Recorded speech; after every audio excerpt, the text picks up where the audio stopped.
afternoon, everyone. So we are in bunkhouse living room. We are going to assemble a wood-burning stove chimney, flue, whatever you want to call it.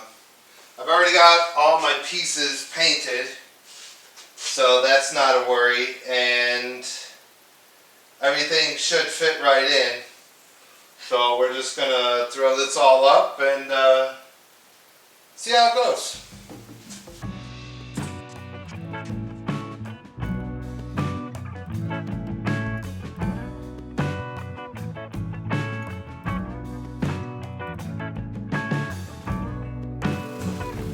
Alright, well, another project done. I gotta put some caulking on the outside, but yeah, not too bad. Make sure you stay tuned. I got putting the countertop in, and a couple other little things, but yeah, bunkhouse is coming along. We're almost done. So, that's it. I'm going to sign off. You guys have a great day. I'll catch you later.